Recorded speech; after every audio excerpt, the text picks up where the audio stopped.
This seat belongs to my father-in-law, so get out." My son Connor did not just say the words. He punctuated them with a physical shove that sent me sprawling across the hardwood floor I had installed with my own hands 20 years ago. I fell in front of the entire family. My hip hit the ground with a sickening thud that silenced the Christmas music. I looked up, expecting to see a hand reaching down to help me. Instead, I saw my daughter-in-law covering a giggle and my son looking away. He thought he had just asserted his dominance. He thought he was finally the man of the house. But what Connor did not know was that the moment my body hit the floor, the clock started ticking on his destruction. He went to sleep that night thinking he had won. When he woke up the next morning, he had 65 missed calls and a life that had completely evaporated. I did not scream. I did not cry. I just walked out into the snow and made the call that would turn his world into a living hell. Before I continue this story, please let me know where you are watching from in the comments below. Hit like and subscribe if you have ever had to stand up to family members who mistook your kindness for weakness. My name is Bill Harrington. I am 68 years old.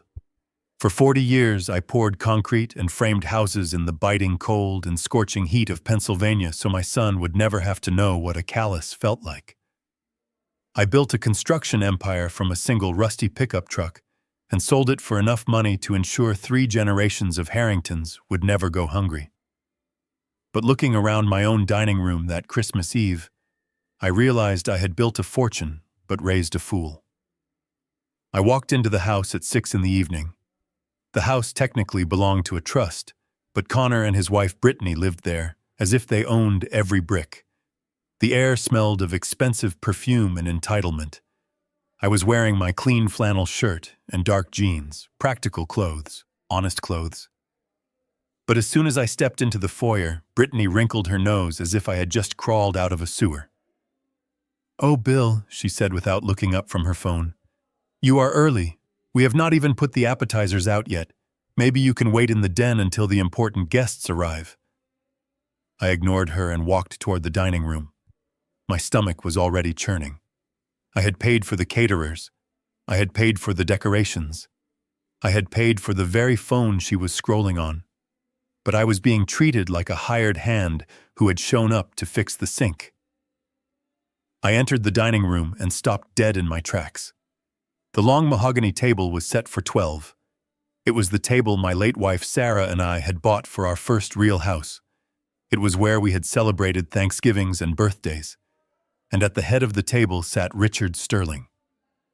Richard was Brittany's father. He was a man who wore $3,000 suits and leased luxury cars he could not afford. He called himself an investment banker. But in 40 years, I had never actually seen him invest anything other than other people's money into his own pockets. He was sitting in my chair. Not just any chair. The head of the table. The captain's chair. The spot where the patriarch sits. And in his hand he was holding a glass of dark red wine. I recognized the bottle sitting open in front of him. Chateau Margaux. 1982. A $3,000 bottle of wine I had been saving for Connor's first child. I had kept that bottle in the climate-controlled cellar for decades. Richard had popped the cork like it was cheap soda. "Well, look who it is," Richard boomed, his voice slurring slightly. "The builder has arrived. Come on in, Bill. We were just talking about high finance. Probably a bit over your head, but you can listen in." My hand clenched into a fist at my side. I walked over to the table. The room was crowded with Brittany's relatives, cousins I didn't know, aunts who looked at me with disdain. Every seat was taken. I looked at Connor. My son was standing near the buffet table, pretending to be very interested in a tray of shrimp. He was wearing a velvet blazer I had paid for and a watch I had given him for graduation. He refused to meet my eyes. "I need a seat," I said. My voice was low, but it cut through the chatter. Richard laughed. He swirled my vintage wine in his glass. "Oh, Bill, surely you do not mind sitting down at the kids' table in the kitchen, do you? It is warmer in there, You know how you old folks get with the drafts. Besides, we are discussing business here. Serious business. He winked at the rest of the table, and a ripple of polite laughter went through the room. They were laughing at me. In the house I paid for, drinking my wine. I looked at the empty space next to Richard. There was a spare dining chair pushed against the wall. It was part of the set. I walked over and grabbed the back of it. "I will sit right here," I said. I started to pull the chair out. That was when Connor finally moved. He crossed the room in 3 strides and slammed his hand down on the back of the chair, stopping me cold. "No, Dad," Connor said. His voice was tight. "Excuse me," I said, looking at my son. "You cannot take that chair, Dad. That is for Richard's jacket." I stared at him. The room went silent. "You want me to go eat in the kitchen because you need this seat for a coat." Connor flushed red. He could feel the eyes of his wife and his father-in-law on him. He needed to perform. He needed to show them he was the big man. "It is an Italian silk blazer," Dad Connor snapped. "We are not going to drape it over a railing like some blue-collar rag. Just go to the kitchen. You are embarrassing Brittany." I looked at the jacket draped over the chair. It was flashy and tacky, just like Richard. Then I looked at Connor. I saw the boy I had taught to ride a bike, the boy I had sat up with when he had the flu. And now I saw a stranger. "I am sitting here, Connor," I said firmly. "Move the jacket." I tried to pull the chair again. "Get out, old man," Richard shouted from the head of the table. "Can't you see you are ruining the vibe? Listen to your son for once in your life." Encouraged by Richard's shouting, Connor made his move. He did not just block me. He grabbed my shoulder. "I said leave," he gritted out. He shoved me. It was not a gentle nudge. It was a full-force push with the weight of a 32-year-old man behind it. I was 68. I was strong, but I was not expecting my own flesh and blood to assault me. My boots slipped on the polished wood. I went down hard. My hips slammed against the floorboards. My glasses flew off my face and skittered across the room. A sharp pain shot up my spine. For a moment the world spun. I lay there on the floor of my own dining room. The silence lasted exactly 3 seconds. Then I heard it. A giggle. It was high-pitched and cruel. I looked up and saw Brittany covering her mouth, but her eyes were dancing with amusement. Then Richard chuckled. "Oops," Richard said. "Gravity is a bitch, isn't it, Bill?" Connor stood over me. He was breathing hard. For a split second, I saw panic in his eyes. He realized what he had done. But then he looked at Brittany. He looked at Richard, and the panic hardened into arrogance. "I told you to go to the kitchen," Connor said coldly. He did not offer me a hand. He did not ask if I was hurt. He turned his back on me and picked up his wine glass. I slowly pushed myself up. My hip throbbed with a dull fire. My dignity burned hotter. I picked up my glasses. One of the lenses was cracked, a spiderweb fracture right down the middle. I put them on. The room was fractured now, split in 2. The reality I thought I had, and the reality that actually existed. I did not say a word. I did not curse. I did not demand an apology. I brushed the dust off my flannel shirt. I looked at Connor's back one last time. I memorized the way he stood there, swirling his drink, trying to look powerful. I turned around and walked to the front door. "Where are you going, Bill?" Richard called out. "Do not run off crying now. We saved you a turkey leg." I opened the heavy oak door and stepped out into the night. The cold air hit me like a slap in the face. It felt good. It felt clean. I walked to my truck. It was a 10-year-old Ford F-150. Rusty around the wheel wells, but the engine was pristine. I climbed in and started the ignition. The heater rattled to life. My phone buzzed in my pocket. I pulled it out. A text from Connor. "Do not be dramatic, Dad. Just come back inside and eat in the kitchen. We will let you take some leftovers home if you behave." I looked at the message. Then I deleted it. I did not drive home. I drove toward the city center. It was Christmas Eve. Most businesses were closed. The streets were empty except for the occasional snowplow. I pulled up to a glass office building downtown. The lights were off on every floor except one. The corner office on the 12th floor. I dialed a number I knew by heart. "Leo," I said. "I am downstairs." Leo Katz was my lawyer. He was also the only man in this city I trusted with my life. He was Jewish, so Christmas was just another Tuesday for him, but even if it was not, he would have answered. "Come up, Bill," Leo said. His voice was serious. He could hear the edge in mine. I took the elevator up. My hip was stiffening up. Every step was a reminder of the shove, a reminder of the betrayal. Leo was waiting for me with a pot of black coffee. He took one look at my cracked glasses and the dust on my jeans, and he knew. "They crossed the line," Leo asked. "They did not just cross it," I said, sitting down in the leather chair opposite his desk. "They erased it." I reached into my pocket and pulled out a small black notebook. I laid it on the desk. "Execute the Omega Protocol," I said. Leo paused. "Leo." He took off his reading glasses. He looked at me with deep concern. "Bill," he said softly, "are you sure? Once we start this, there is no going back. That is your son. That is Sarah's only child." I looked out the window at the city lights. I thought about Sarah. I thought about how she had made me promise to take care of him. I realized in that moment that taking care of him meant stopping him from becoming a monster. And it was already too late for that. I looked back at Leo.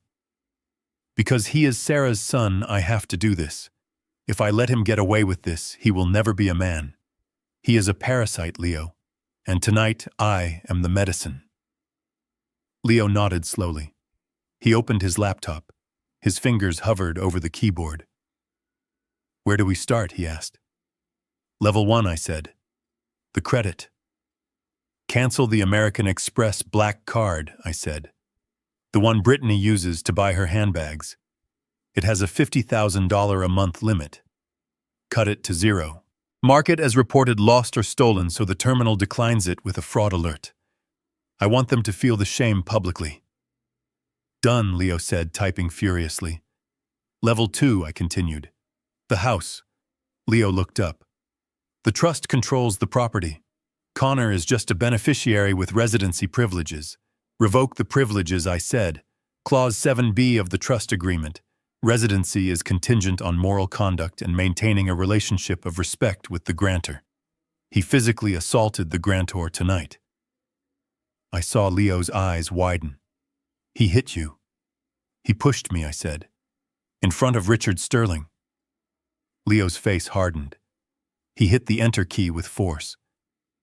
"Notice of eviction prepared. I will have the process server ready at 8 a.m. tomorrow." Level 3, I said. My voice dropped an octave. The business. Connor's tech startup was funded entirely by a callable loan from my holding company. $1.2 million. "Call the loan," I said. Bill Leo warned. "That will bankrupt the company immediately. He does not have the liquidity to repay that." "I know," I said. "He has 48 hours to pay in full, or I seize the assets, including the intellectual property and the lease on his office space. Send the demand letter now." I watched Leo work. Every keystroke was a hammer blow to the life Connor thought he was entitled to. "There is one more thing," I said. Leo looked up, waiting. "The smart home system," I said. "The heating, the lights, the security gates. The account is in my name. I pay the bill." "Kill it," I said. "You mean shut off the service?" Leo asked. "No," I said. "I mean lock them out. Change the master password. Set the thermostat to 40 degrees. Just enough so the pipes do not burst, but low enough that they will see their breath in the morning. And lock the front gates. If they want to leave, they will have to climb over the fence. Leo typed the final command. He looked at me. It is done, Bill. By sunrise, they will be destitute, freezing, and locked inside a house they no longer have the right to live in. I stood up. My hips screamed in protest, but I ignored it. Thank you, Leo. Send me the bill. I walked back to the elevator. I checked my phone. Midnight. Christmas Day had just begun. My phone buzzed again. Another text from Connor. Seriously, Dad, are you coming back? Richard is about to open the cognac. You are missing out. I looked at the screen. I did not reply. I turned the phone off. I got into my truck and drove to my small apartment on the other side of town. The one I stayed in when I wanted to be close to the old neighborhood. It was small. It was quiet. And it was mine. I poured myself a glass of whiskey. I sat in a chair full that no one would ever push me out of. I closed my eyes and waited for the sun to rise.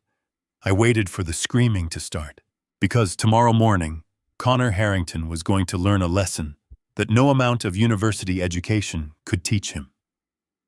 He was going to learn that you never bite the hand that feeds you, especially when that hand is the only thing holding you up from the abyss. The next morning, I woke up at 7. I turned my phone on. It vibrated instantly, and then again, and again. It danced across the nightstand like a possessed thing. 10 missed calls. 20. 30. I went to the kitchen and made coffee. I drank it slowly, enjoying the silence. By the time I finished my first cup, the counter was up to 65 missed calls. 40 from Connor, 15 from Brittany, 10 from Richard Sterling. I smiled. The rats were awake, and the ship was already sinking. I let it ring one more time. Then I picked up my keys. It was time to go see what was left of my son. 7 in the morning on Christmas Day is supposed to be a time of warmth.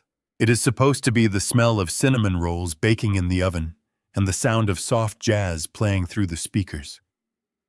But at the Harrington estate this morning, there was only silence and a biting cold that settled into the bones. I was not there to see it, but I knew exactly what it felt like. I built that house. I knew that without the radiant floor heating running, the Italian marble tiles in the master bathroom became blocks of ice. I knew that without the central furnace pumping hot air, the high vaulted ceilings that Brittany loved so much turned the living room into a refrigerator. At 7 o'clock precisely, Connor opened his eyes. He was buried under 3 layers of Egyptian cotton sheets, but he was shivering. He reached out instinctively to pull the duvet higher, but the cold was already seeping through the mattress.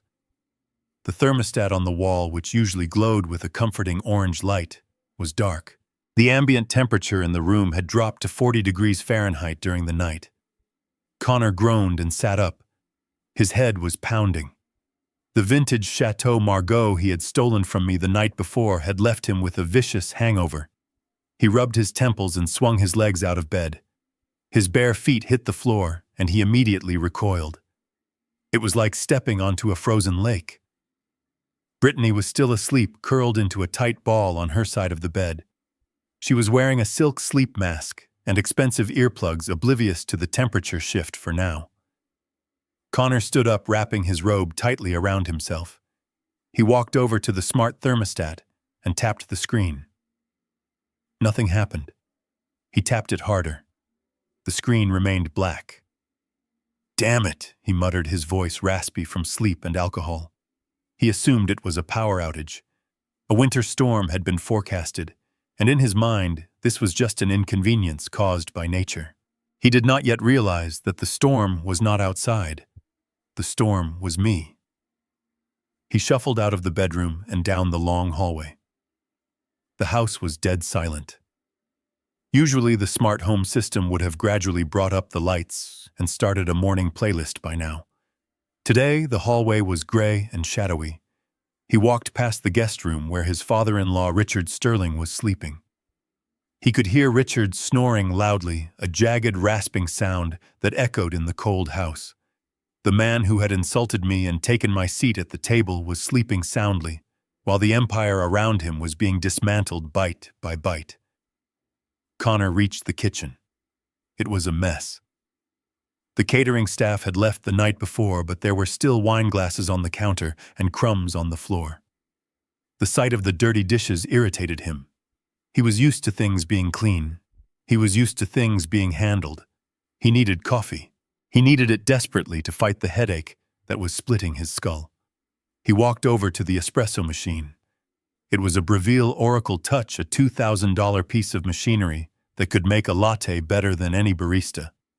I knew the price because I had bought it for them as a housewarming gift 3 years ago.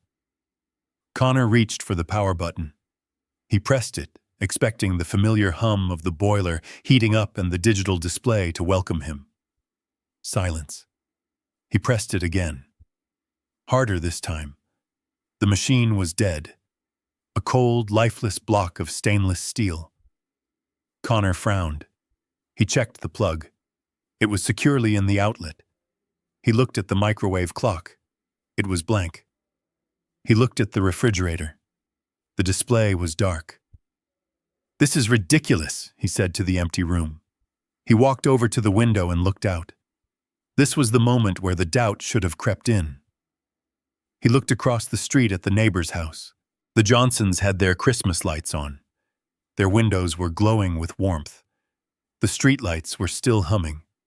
The power grid was perfectly fine. But Connor was not a man who looked for his own faults. He was a man who looked for someone to blame. "It is the wiring," he grumbled. "Dad probably used cheap breakers when he built this place. Cutting corners again." He turned away from the window, convinced that this was just a technical glitch. A fuse that had blown. A breaker that had tripped. He did not know that at that very moment I was sitting in my small apartment holding my phone watching the status of his smart hub. I had not just cut the power. I had remotely locked the breaker panel. Even if he went down to the basement, he would not be able to reset it without the biometric code. And that code was my fingerprint. Suddenly, a scream pierced the silence of the house. It came from the master bathroom upstairs.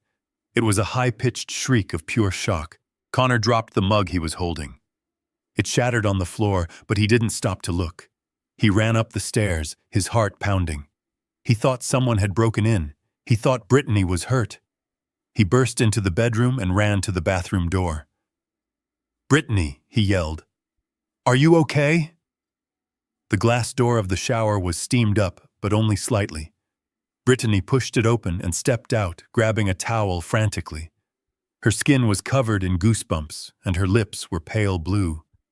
The water, she screamed, wrapping the towel around herself. "It is freezing. It is like ice water, Connor."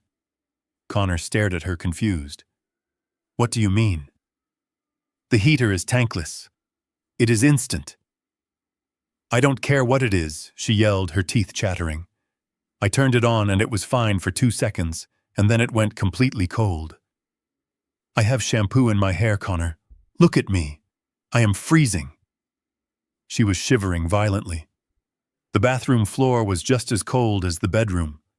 There was no heat lamp, no heated towel rack. The luxury spa experience she was used to had turned into a polar plunge. "Fix it," she demanded, stomping her foot. "Go down to the basement and fix the heater. My parents are going to be up soon. I cannot have my dad showering in cold water. This is humiliating." Connor ran a hand through his hair. His headache was getting worse. The cold was making his joints ache. "I think a breaker tripped," he said, trying to sound authoritative. "The coffee machine is down too. I will go check the box." He turned to leave, but Brittany grabbed his arm. Her nails dug into his skin. "Why is it so cold in here?" she hissed. She looked at the thermostat. It was still black. "The heat is off too, Connor. It is 40 degrees in here." "What is going on?" "It is just a glitch," Connor snapped, pulling his arm away.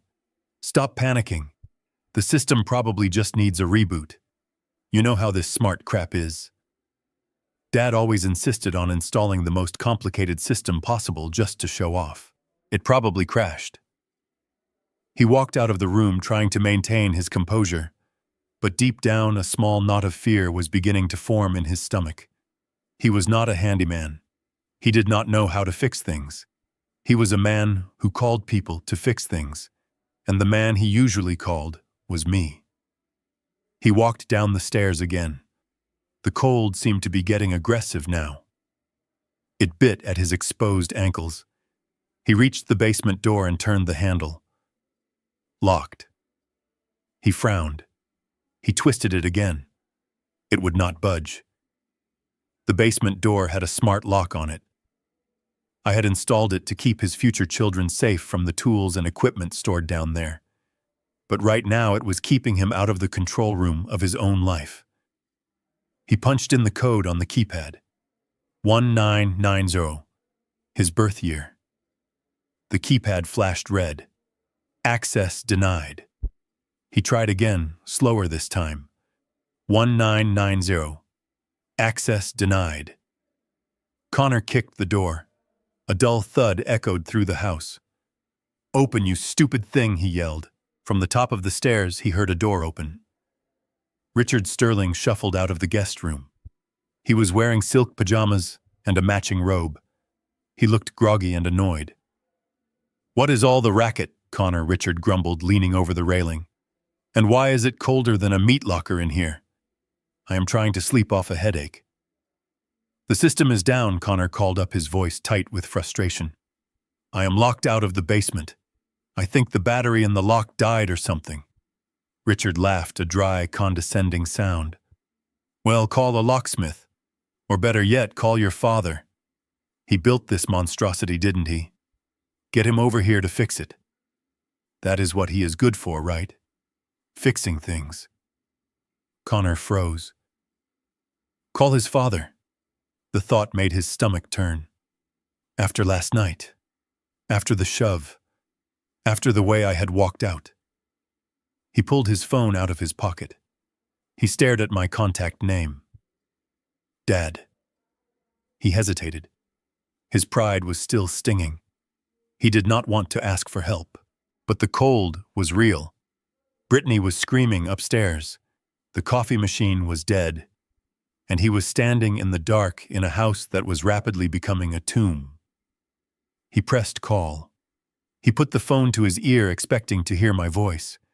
Expecting me to be angry, but eventually willing to come over and flip the switch. He expected me to be the safety net I had always been. The phone rang once. Then it went straight to voicemail. He redialed. Voicemail. He dialed again and again. His fingers moved faster with each attempt. The panic was starting to set in. Not because he thought I was doing this on purpose, but because for the first time in his life I was not picking up. He did not know what I was watching the call log on my screen. 7:15 a.m. Missed call number 1. By the time he stopped dialing an hour later, that number would be 65, and the temperature in the house would have dropped another 5 degrees. This was not a glitch, Connor. This was the new reality. Welcome to the cold. The cold was no longer just a physical sensation inside the house. It was a panic that was starting to set in. Connor and Richard stood in the kitchen, their breath visible in the freezing air. The coffee machine was dead. The heater was dead. The silence of the house was heavy and oppressive. "We need to get out of here," Richard barked, pulling his cashmere scarf tighter around his neck. "This is ridiculous. I am not going to freeze to death in a house that costs $2 million. Let us go to the club. We can get breakfast there, and I can call my lawyer to sue the utility company for this incompetence." Connor nodded, eager to escape the failure of his smart home. He grabbed his car keys from the bowl near the door. The heavy fob of the Mercedes S-Class felt reassuring in his hand. It was a symbol of power. A symbol that no matter what happened inside the house, he still had a $100,000 machine waiting for him in the garage. They walked to the door connecting the kitchen to the garage. Connor opened it expecting the familiar smell of gasoline and leather. He pressed the button on the wall to open the main garage door. The heavy motorized door rumbled upward, letting in the harsh gray light of the winter morning. But as the door rose, it revealed nothing but concrete. Empty, stained concrete. Connor froze. He blinked several times, thinking that perhaps the cold had affected his vision. He stepped forward, his voice echoing in the hollow space. "Where is the car?" He looked to the left where Brittany's Porsche Cayenne usually sat. It was gone too. The garage was completely empty. There was no broken glass, no sign of a forced entry, just 2 empty parking spots and a small oil stain on the floor. "My car," Richard yelled, his face turning a dangerous shade of purple. "My Bentley. I parked it in the driveway because your garage was full. Where is my Bentley, Connor?" Connor ran out onto the driveway. The snow had been cleared, but not by a plow. It had been cleared by the tires of heavy machinery. Drag marks were visible on the asphalt. "It is gone," Connor whispered. "They are all gone." He did not understand. He thought it was a theft, a targeted heist. But thieves do not take 3 luxury cars without waking up the house. Thieves do not leave the driveway perfectly intact. I watched this scene unfold from the security camera feed on my tablet. I took a sip of my coffee. I had not hired thieves. I had hired a repossession crew. The Mercedes and the Porsche were leased under my construction company's name. It was a tax write-off I had allowed Connor to use, a perk of being the boss's son. But he was no longer the boss's son. He was a trespasser. And as for Richard's Bentley, well, that was the cherry on top. I had run a plate check the night before. The Bentley was a rental from a luxury leasing agency, and Richard was 3 months behind on payments. I simply tipped off the agency where the car was parked. They were more than happy to collect it, along with mine, at 4 a.m. "Call the police," Richard screamed, waving his arms. "Call them now. This is grand theft auto." Connor pulled out his phone again. His hands were shaking so badly he nearly dropped it. But before he could dial 911, a notification popped up on his screen. It was an email from the leasing company. Subject: Lease termination notice. Due to violation of Contract Clause 4A, unauthorized driver and failure to maintain good standing. Connor stared at the words. Violation of contract. "Dad did this," he whispered. The realization hit him like a physical blow. Dad took the cars. Richard stopped screaming. He looked at Connor with a mixture of disbelief and disgust. "Your father took my car too," he hissed. "No," Connor said, his voice trembling. "The rental agency took yours. Dad must have told them where it was." They stood there in the driveway, 2 men in expensive coats with absolutely nowhere to go. The wind whipped around them, biting at their exposed faces. "We need a ride," Richard snapped. "I am not standing here freezing. Order an Uber. Order a black car, the big SUV, and order some coffee to be delivered while we wait. I need caffeine before I kill someone." Connor nodded. He needed to fix this. He needed to regain control. He opened the Uber app. He selected the destination, the country club. He selected Uber Black. The price was surged due to the holiday demand. $85. He didn't care. He hit request ride. Processing payment. The little wheel spun on the screen. Connor held his breath. Transaction declined. He frowned. He tried again. Maybe it was a signal issue. Transaction declined. Please update your payment method. He switched cards. He tried his personal Visa, the one I put $5,000 a month into for his incidental expenses. Transaction declined. Action. Insufficient funds. He felt a cold sweat break out on his forehead that had nothing to do with the winter air. He tried the joint account he shared with Brittany. Transaction declined. Account frozen by bank administration. Connor stared at the phone. It was not just the cars. It was everything. Every single financial artery had been severed. "What is taking so long?" Richard demanded, stamping his feet to keep warm. "The app isn't working." Connor lied. His voice was high and thin. "The network is busy." "Try Starbucks," Richard said. "Just get us some coffee and breakfast sandwiches delivered here. We can figure out the car situation after we eat." Connor switched apps. He added 3 lattes and 4 croissants to the cart. Total $42. Place order. Payment failed. Contact your financial institution. Connor lowered the phone. He looked at Richard. He could not hide it anymore. The screen was still glowing with the red error message. "I can't," he said. "The cards are not working. All of them." Richard stared at him. The man who claimed to manage millions of dollars in assets looked at his son-in-law with pure contempt. "You are telling me you are broke," Richard sneered. "You are telling me that the great Connor Harrington cannot buy a cup of coffee." "It is Dad," Connor pleaded. "He must have frozen everything.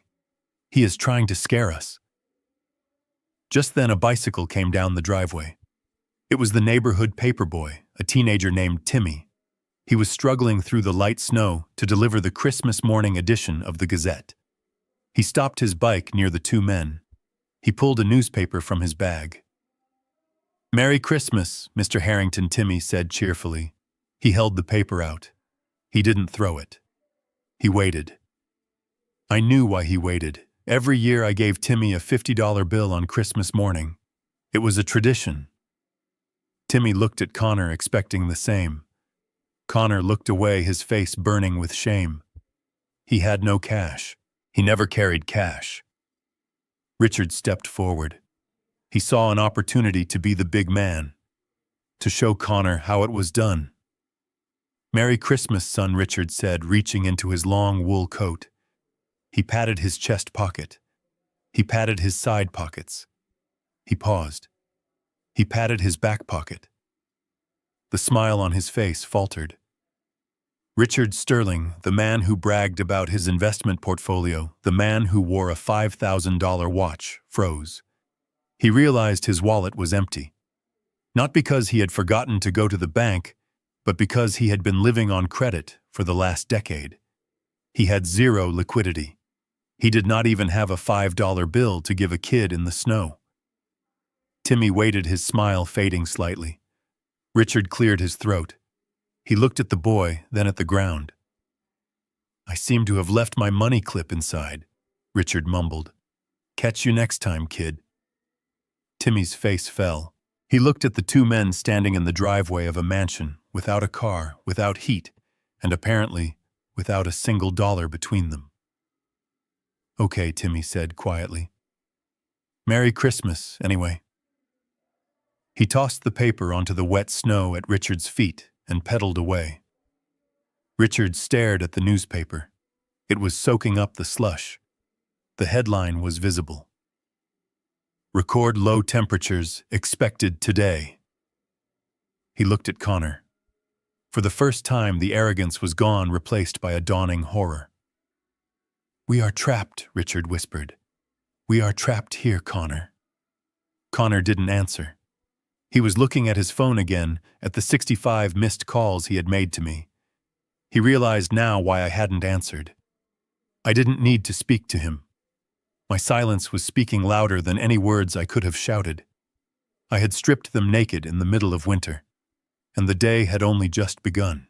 Connor stood in the driveway with the phone pressed to his ear, his knuckles white from the cold and the grip of his rage. He dialed my number again.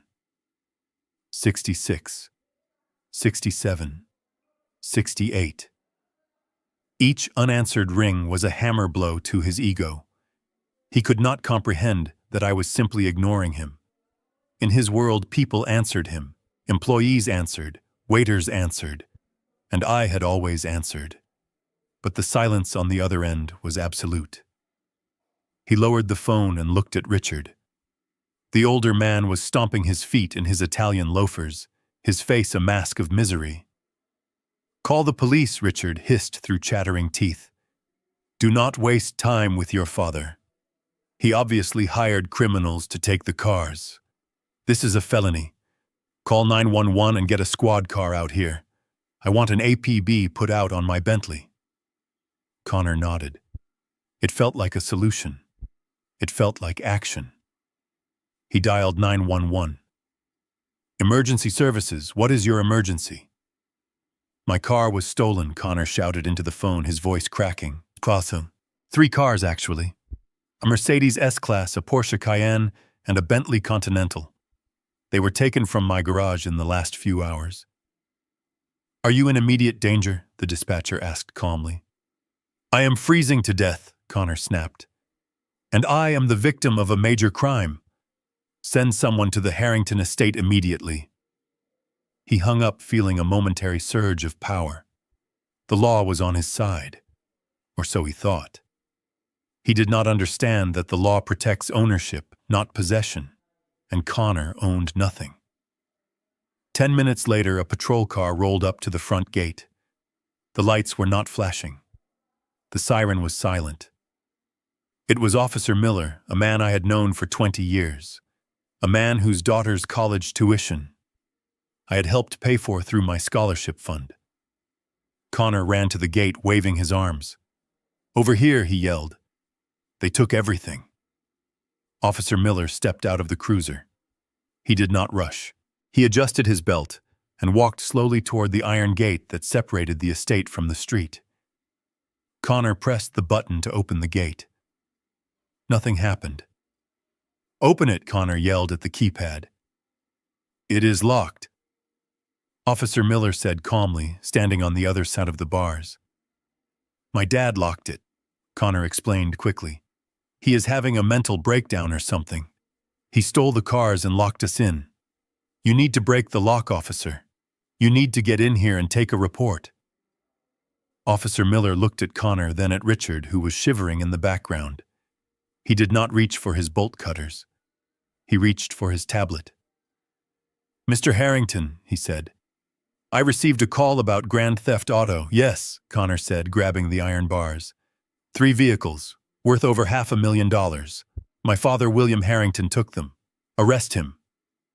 Officer Miller tapped the screen of his tablet. He scrolled through a few lines of text. I have the report right here, Connor, but it is not a theft report. It is a repossession notice filed at 4:00 a.m. this morning. Connor froze. What? The vehicles in question, Miller read, his voice flat and professional. 1 Mercedes, 1 Porsche, registered to Harrington Construction, LLC, 1 Bentley, registered to Luxury Leases, Inc.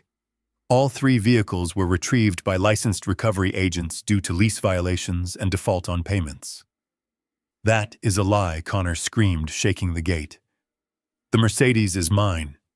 It was a gift. Do you have the title? Miller asked, looking up. Connor opened his mouth, then closed it. He did not have the title. He had never seen a title in his life. He just drove the cars. My dad gave it to me, he stammered. According to the DMV database, William Harrington is the sole owner of the construction vehicles, Miller said, and he authorized their removal. As for the Bentley, the rental agency reported it stolen by a Richard Sterling 3 months ago when payments stopped. They were very happy to finally locate it. Richard let out a choked sound from behind Connor. He turned away, pretending to examine a snow-covered bush to hide his humiliation. This is insane, Connor said, his voice rising to a shriek. You are supposed to help me. I am a victim here. My father has locked me in a freezing house with no food and no car. That is unlawful imprisonment. Officer Miller looked at the gate. Then he looked at the small pedestrian side gate 5 feet to the left. It was unlocked. I had left it unlocked on purpose. You are not imprisoned, son, Miller said, pointing. You are free to walk out that side gate anytime you want. You just cannot take the property with you. Connor stared at the side gate, the walk of shame. And as for the house, Miller continued looking at his notes again. I just got off the phone with your father before I arrived. He wanted me to pass along a message since you seem to be having trouble reaching him. Connor gripped the cold iron bars tighter. What message? Your father says that you are currently an overdue guest, Miller said. He states that the tenancy agreement was verbal and contingent on good behavior. He says that last night's assault constitutes a breach of that agreement. Assault, Connor whispered. He says you have 24 hours to vacate the premises, Miller said. He has a private security team scheduled to arrive at 8:00 a.m. tomorrow to secure the property.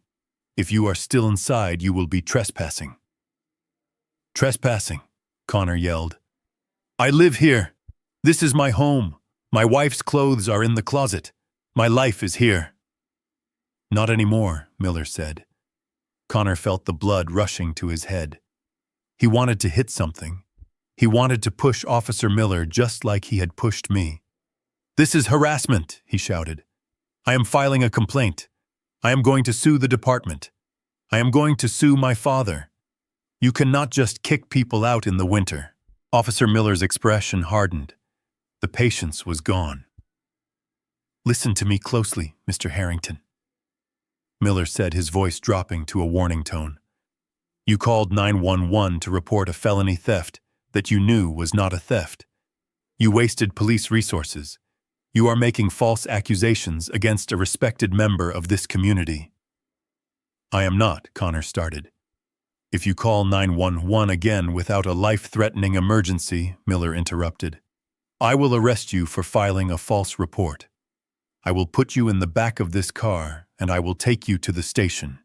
And I promise you, the holding cell is colder than your living room. Connor shut his mouth. The threat was real. He could see it in Miller's eyes. Miller tipped his hat slightly. Stay warm, Connor. You have 23 hours left. The officer turned and walked back to his cruiser. He got in and drove away, leaving tire tracks in the fresh snow. Connor stood alone at the gate. He watched the taillights disappear. He looked down at his hands. They were red and raw from gripping the cold iron. He turned around. Richard was standing there, looking smaller and older than he ever had before. He is kicking us out, Richard whispered. He is actually doing it.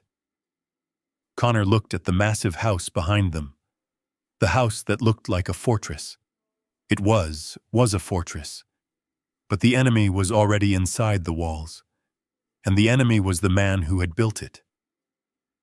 We need to leave, Connor, said his voice hollow. We need to go to Dad's place. The old apartment. Richard looked at him confused. Why would we go there? He hates us. Because Connor said, staring at the dark windows of the mansion. It is the only place left where I might still have a key. And because I need to look him in the eye and ask him why he is destroying me. He did not know yet that the key to the old apartment would not work either. He did not know that the destruction was not an act of hate, but an act of surgery. I was cutting out the cancer to save the patient. But the patient had to bleed first. The ride to my apartment was the longest 20 minutes of Connor's life. They could not take an Uber Black. They could not even take a regular Uber because every digital payment method they had was dead. They had to hail a yellow taxi on the street corner like common tourists. And the humiliation did not stop there. Between the cushions of the sofa and the pockets of their winter coats, they had managed to scrape together exactly $32 in crumpled bills and loose change. It was just enough to cover the fare to the south side of the city, but not enough for a tip. The driver, a heavy-set man with no patience for men in $3,000 suits counting out quarters, cursed them out as they exited the cab. He drove off, leaving them standing on the cracked sidewalk in front of the building that started it all. The building was a 6-story brick structure I had bought 30 years ago. It was not glamorous. There was no doorman. There was no heated driveway. But it was solid. It was warm. And most importantly, it was paid for. Connor looked up at the building with a sneer of disgust. He had always hated this place. When he was a teenager, he used to beg me to sell it. He called it an eyesore.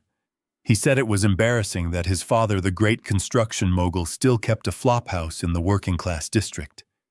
He did not understand that this building was my anchor. It was the place I went when I needed to remember who I was before the money. And right now it was the only fortress I had left. I was sitting in my armchair watching the security monitor. The camera mounted above the front entrance showed a grainy black and white image of my son and his father-in-law. They looked like refugees from a high-fashion magazine shoot, shivering in the biting wind. Connor stepped forward and pressed the buzzer. I let it ring. He pressed it again, long and hard. I could hear the buzzing sound echo in my hallway, but I did not move. I took a sip of my whiskey. I wanted them to feel the cold. I wanted the frost to bite through their cashmere coats and remind them that warmth is a privilege, not a right. After the fifth ring, I finally stood up and walked to the intercom panel on the wall. I pressed the talk button. "Go away," I said. My voice was calm. It sounded tinny and distorted through the speaker downstairs, but the authority was unmistakable. Dad Connor shouted into the speaker. His voice was shaking. "Dad, please, open the door. It is freezing out here. We have nowhere to go. You have plenty of places to go," I replied. "You have friends, you have business associates, you have that exclusive club you pay $5,000 a year to be a member of. Go there." "I can't," Connor yelled. "I have no money. You cut me off. You took the cars. You locked the house. Dad, this is insane. You have made your point. Just let us in so we can warm up."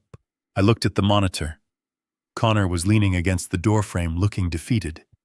But Richard Sterling was standing behind him, pacing back and forth like a caged tiger. "The apartment is small, Connor," I said. "There are only 2 chairs in the kitchen, and you know the rule. I only invite special people into my home." It was a cruel echo of the words his wife had used on me. Special people. I watched Connor flinch as the words hit him. He remembered. "This is not a game," Bill Richards' voice suddenly boomed through the speaker.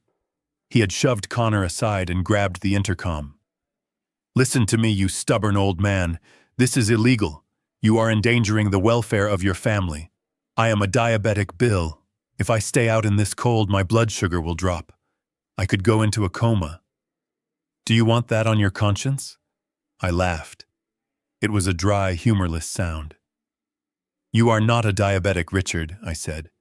"You are a hypochondriac who uses fake ailments to get out of paying restaurant bills. I have seen you eat 3 desserts in one sitting. You will survive the cold. The fat on your ego alone will keep you warm for hours."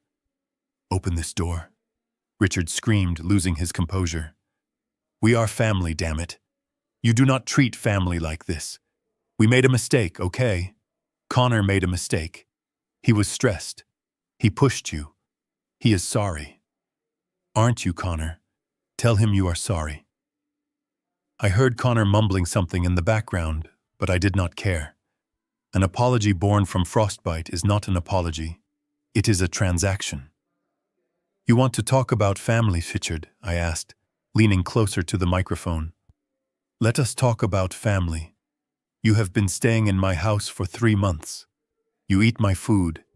You drink my wine. You drive cars leased in my name. And yet you treat me like the help."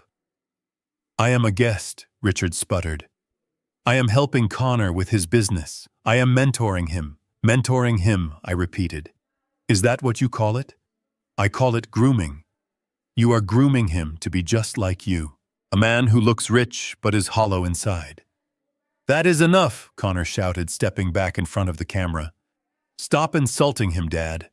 Richard is a respected investor. He is trying to secure a future for Brittany and me. He has a deal on the table that is going to make us millions." I sighed. It was the sigh of a man watching a car crash in slow motion. "There is no deal, Connor," I said softly. "What are you talking about?" Connor asked. "There is no deal," I said, my voice hard as stone. "Just like there is no investment portfolio. Just like there is no penthouse in New York that Richard claims is being renovated. It is all smoke, Connor.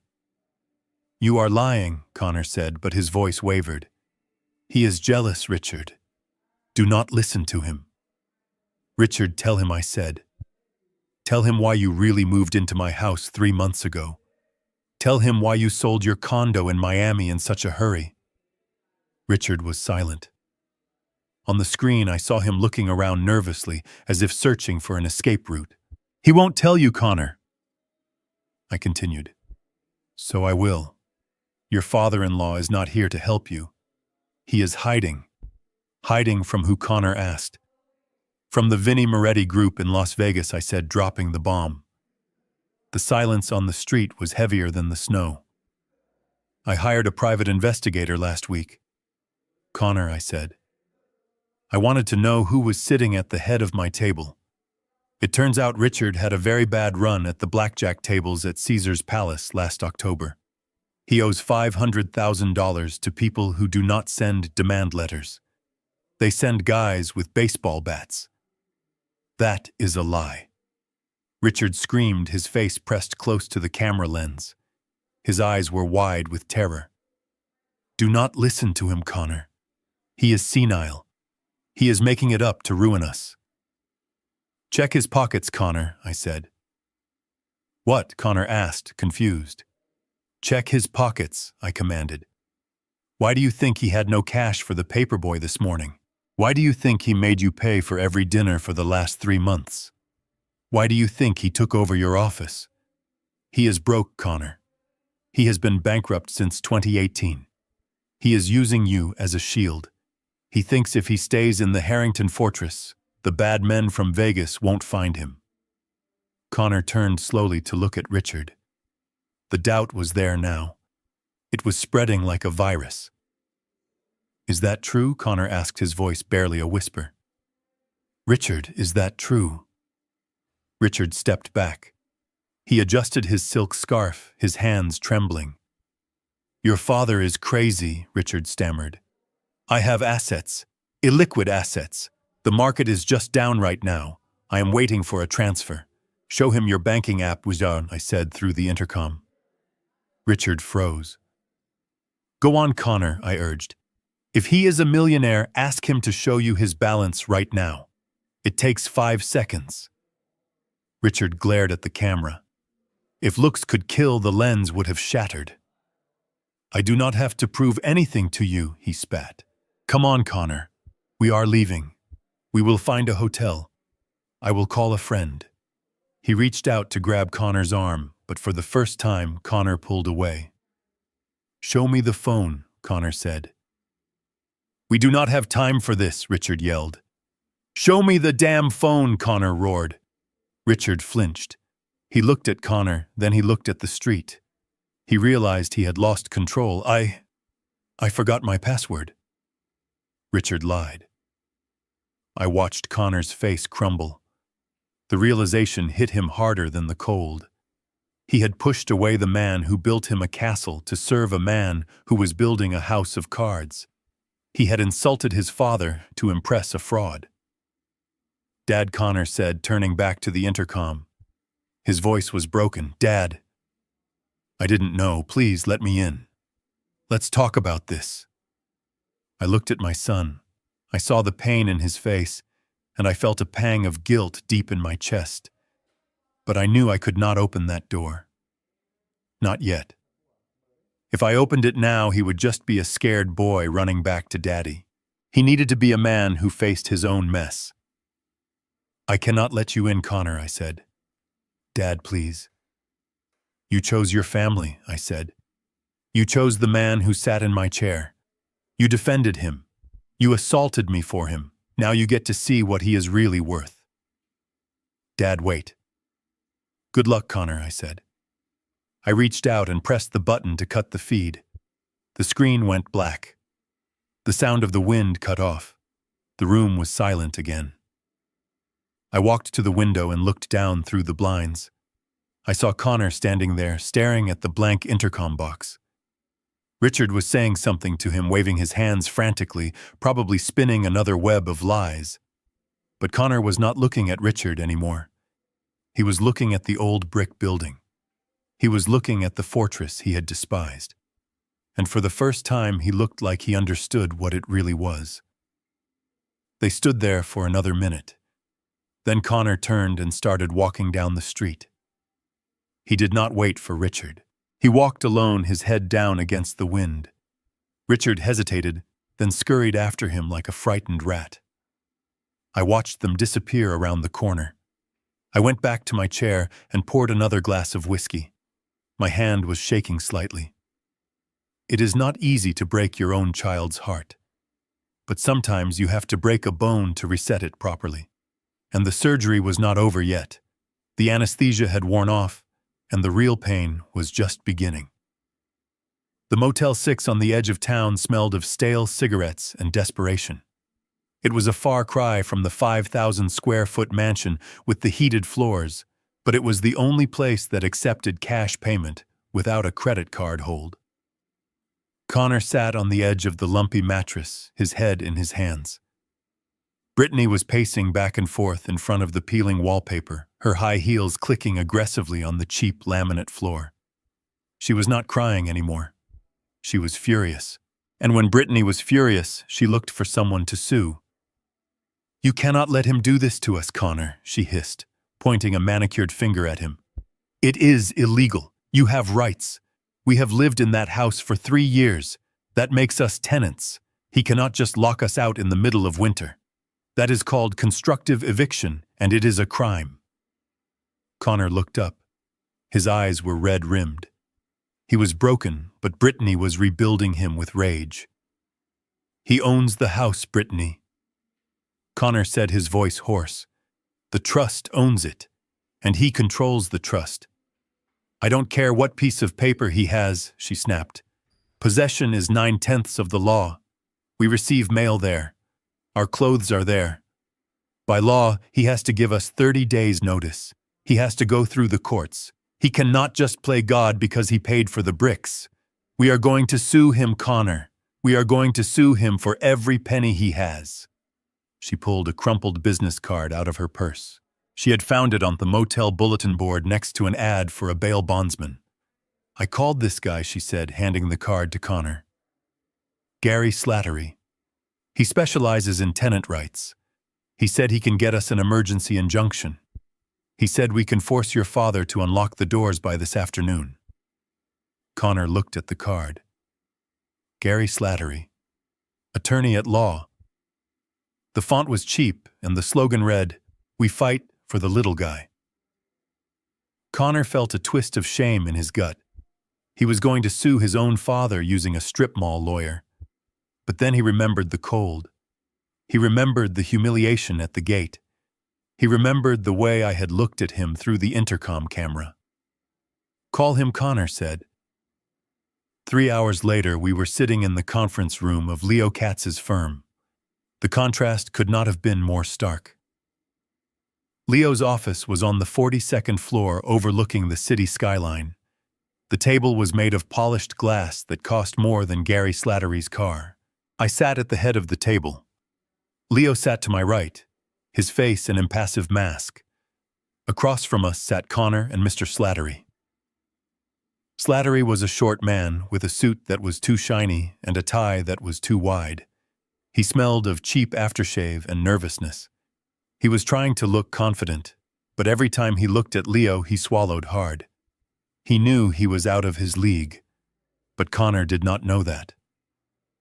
Connor looked at me with a mix of defiance and fear. "Let us get straight to the point."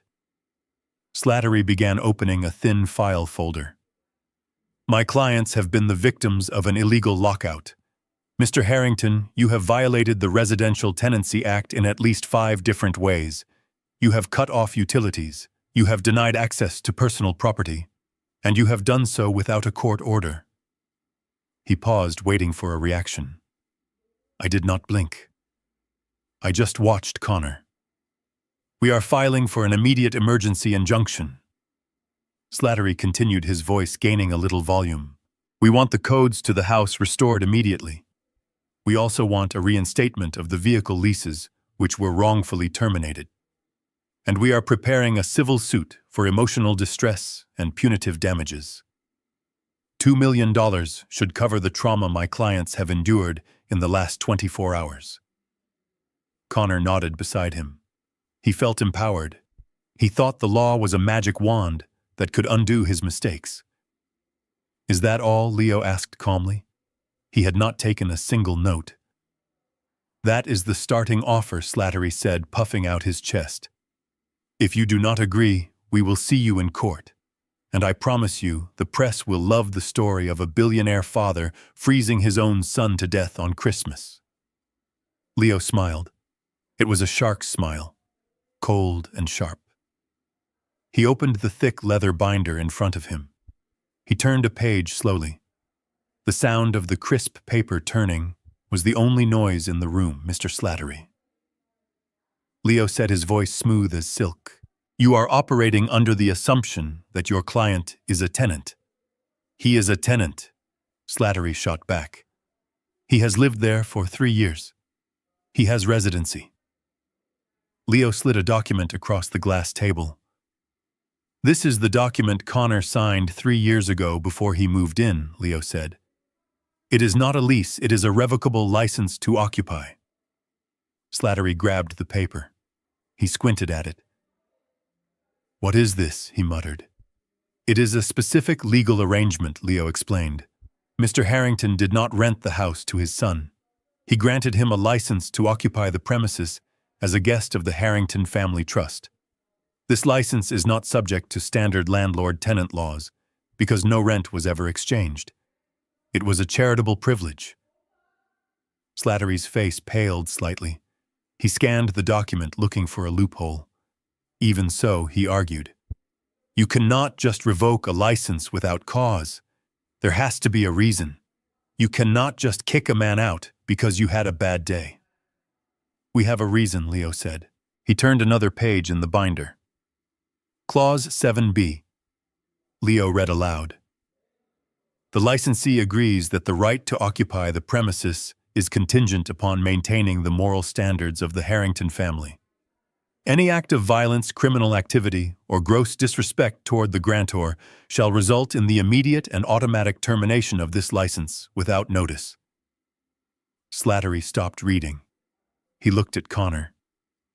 Did you read this before you signed it? Slattery whispered to his client. Connor looked down. I just signed it, he mumbled. Dad said it was just for tax purposes. Leo reached for a tablet on the table. He tapped the screen and turned it around so Connor and his lawyer could see. This is the security footage from the dining room on Christmas Eve, Leo said. The video played. The quality was 4K crystal clear. It showed the dinner table. It showed Richard Sterling sitting in my chair holding my wine. It showed me walking in. And then it showed the moment. It showed Connor Harrington standing up. It showed the anger in his face. It showed him grabbing my shoulder. And it showed him shoving his 68-year-old father to the ground. The sound of my body hitting the floor echoed in the quiet conference room.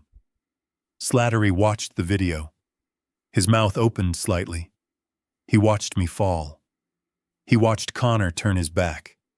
He paused the video. He looked at Connor with a look of pure disbelief. You pushed him, Slattery asked, his voice losing all its professional bluster. You assaulted the owner of the house. It was an accident, Connor stammered. I didn't mean to push him that hard. I was just trying to get him to leave. Leo closed the binder. The snap of the leather cover sounded like a gunshot. That is assault and battery, Leo stated. It is a felony. It is also a violation of Clause 7b. The license to occupy was terminated the second your hands touched your father. You are not a tenant, Mr. Harrington. You are a trespasser who assaulted his host. Leo looked at Slattery. If you file for an injunction, we will counter-sue for elder abuse, Leo said. We will hand this video over to the district attorney. We will press charges. Your client will not just be homeless. He will be a convicted felon. Is that a road you want to go down, Mr. Slattery? Slattery closed his folder. He pushed his chair back.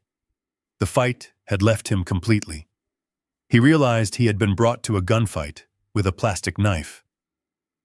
I need to consult with my client in private, Slattery said, wiping sweat from his forehead. No, Leo said, standing up. The meeting is over. The eviction stands. You have until 5:00 p.m. today to remove any remaining personal items from the property. After that, the locks will be changed permanently, and anything left inside will be donated to charity. I stood up too. I walked over to the window and looked out at the city. I did not look at Connor. Dad, Connor whispered. His voice was small, like a child's. Dad, please. I didn't read the contract. I didn't know. I turned around slowly. I looked him dead in the eye. You wanted to be a businessman, Connor, I said. You wanted to sit at the big table with Richard Sterling and talk about deals. I took a step closer to him. Rule number 1 of business, I said, cold and hard. Always read the contract. And rule number 2, never bite the hand that feeds you unless you are sure you can survive the famine. Connor slumped in his chair. The reality of his situation crashed down on him. There was no lawsuit. There was no payout. There was no house. Brittany told me to do it, he whispered. She said we had rights. I looked at him with pity, but not mercy. You are a 32-year-old man, Connor, I said. Stop blaming your wife. Stop blaming me. You signed the paper. You pushed the man. Now you pay the price. I walked toward the door. Leo followed me. We left them there in the glass conference room. A son who had lost everything, and a cheap lawyer who was already calculating how quickly he could drop this case. As I walked to the elevator, I felt a heaviness in my chest. It is not a victory to defeat your own son. It is a tragedy. But it was a necessary tragedy. Because if I had let him win today, he would have lost his soul forever. The envelope was plain manila. No markings. No return address. It sat on the formica table of the diner like a loaded gun. I took a sip of my black coffee and looked at the man sitting across from me. Mike Reynolds did not look like a private investigator from the movies. He looked like an accountant who hadn't slept in a week. He wore a cheap windbreaker and smelled faintly of menthol cigarettes. But Mike could find a needle in a haystack, even if the needle was using an alias and living in the Cayman Islands. It is worse than we thought, Bill, Mike said, pushing the envelope toward me. I put down my cup. My hands were steady. I had spent 40 years in construction. I knew how to read blueprints, and I knew how to spot a crack in the foundation. Richard Sterling was not just a cracked foundation. He was a sinkhole. I opened the clasp. The first thing I saw was a photograph. It was grainy, taken with a long lens, but the subject was unmistakable. Richard Sterling. He was not wearing his usual Italian suit. He was wearing a rumpled polo shirt, and he was sweating. He was sitting at a blackjack table at the Bellagio in Las Vegas. The date stamp was from 3 months ago. He is not an investment banker, Mike said quietly. He has not made a trade in 5 years. His license was revoked by the SEC in 2019 for churning client accounts. I flipped through the pages. Bank statements, or rather lack of them. Negative balances. Overdraft fees. And then the big one. A lien on his Miami condo. Foreclosed. So he is broke, I said. It is not just that he is broke, Mike said, leaning in. It is who he owes money to. I turned the page. There was a list of names. They were not banks. They were not credit card companies. They were names like Vinny the Nose and Eastern Capital Management, which everyone in Pennsylvania knew was a front for the organized crime syndicate out of Philadelphia. He owes $500,000, Bill, and the interest is compounding weekly. That is why he is hiding in your house. He figures the mob won't touch him if he is living in the fortress of the great William Harrington. I felt a cold anger rising in my chest. It was one thing to be a leech. It was another thing to bring wolves to my doorstep. Richard had put my son and my daughter-in-law in danger just by being there. If those debt collectors decided to collect, they wouldn't care who got in the way. But there is more, Mike said. Look at the last document. This is what made me call you immediately. I pulled out the last sheet of paper. It was a loan application. A hard money loan. High risk, high interest. The kind of loan you take when you have a gun to your head. The principal amount was $1 million. The collateral was listed as intellectual property and assets of Harrington Tech Solutions. That was Connor's company. And there on the bottom line was a signature. Richard Sterling. And next to it, a blank space for a cosigner. He is trying to get Connor to sign this, I whispered. Mike nodded. He is selling it to Connor as a bridge loan. He is probably telling your son it is an investment for expansion.